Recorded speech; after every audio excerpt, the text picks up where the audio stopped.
ഭക്ഷണം കഴിച്ച് കഴിഞ്ഞാൽ എന്തെങ്കിലുമൊക്കെ ഒരു മധുരം കഴിക്കാൻ പൂതിയാവും ചിലവർക്ക്. ഞാൻ അങ്ങനെ ഒരാളാണ് കേട്ടോ.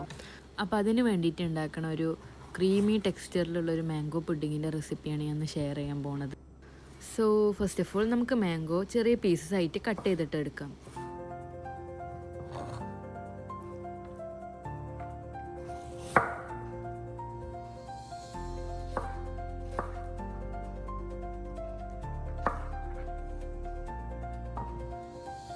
അങ്ങനെ ഇതാ നമ്മളിവിടെ ഒരു 5 to 6 മാംഗോസ് കട്ട് ചെയ്തെടുത്തിട്ടുണ്ട്.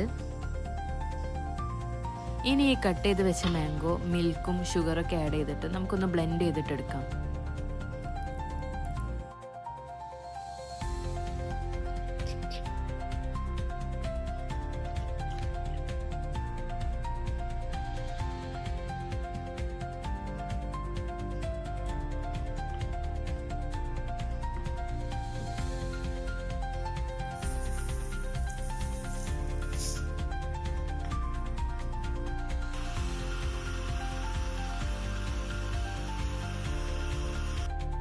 ഇനി നെക്സ്റ്റ് സ്റ്റെപ്പ് എന്ന് പറയുന്നത് കുറച്ച് കോൺഫ്ലവറും മിൽക്കും കൂടി മിക്സ് ചെയ്തിട്ട് നമുക്ക് മാറ്റി വെക്കാം.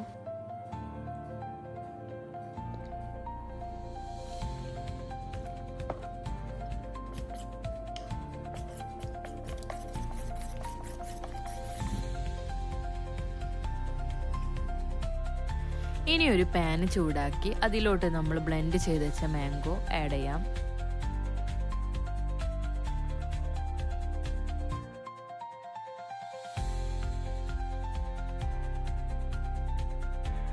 അടിയിൽ പിടിക്കാതിരിക്കാൻ വേണ്ടിയിട്ട് നമ്മൾ കൂടുതൽ ശ്രദ്ധിക്കണം. അതുകൊണ്ട് തന്നെ ഇളക്കിക്കൊണ്ടേയിരിക്കണം, കൈവിടാതെ ഇളക്കിക്കൊണ്ടിരിക്കണം.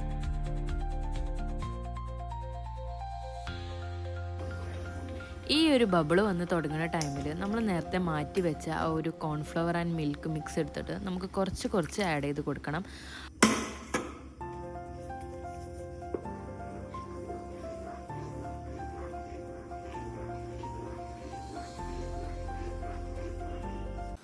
ഒരുമിച്ച് ഒഴിച്ച് കൊടുക്കാതെ സ്റ്റെപ്പ് ബൈ സ്റ്റെപ്പായിട്ട് നമുക്ക് ആഡ് ചെയ്ത് കൊടുക്കാം.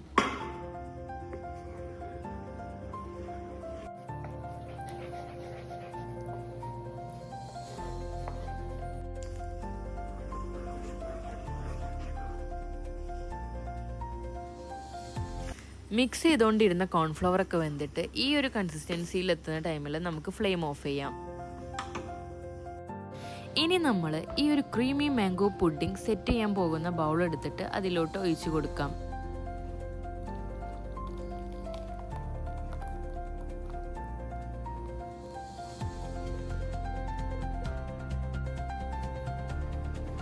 ഇനി ഇത് ചൂടാറിയ ശേഷം ഒരു 2 to 3 hours ഫ്രിഡ്ജിൽ വെച്ചിട്ട് നമുക്ക് സെറ്റ് ചെയ്തിട്ട് എടുക്കാം. ഫ്രിഡ്ജിൽ വെക്കുന്ന ടൈമിൽ ശ്രദ്ധിക്കേണ്ട കാര്യം എന്താണെന്ന് വെച്ചാൽ ഫ്രിഡ്ജിൻ്റെ താഴെയാണ് വെക്കേണ്ടത്, ഫ്രീസറിലല്ല. അങ്ങനെ നമ്മൾ ക്രീമി മാംഗോ പുഡിംഗ് ഇതാ അവിടെ സെറ്റായി വന്നിട്ടുണ്ട്. ആമിക്കുട്ടി ഇതാ നല്ല ആസ്വദിച്ച് കഴിക്കുകയാണ്. സോ ഇഷ്ടമായെങ്കിൽ ഒന്ന് ട്രൈ ചെയ്ത് നോക്കുക. Thanks for watching.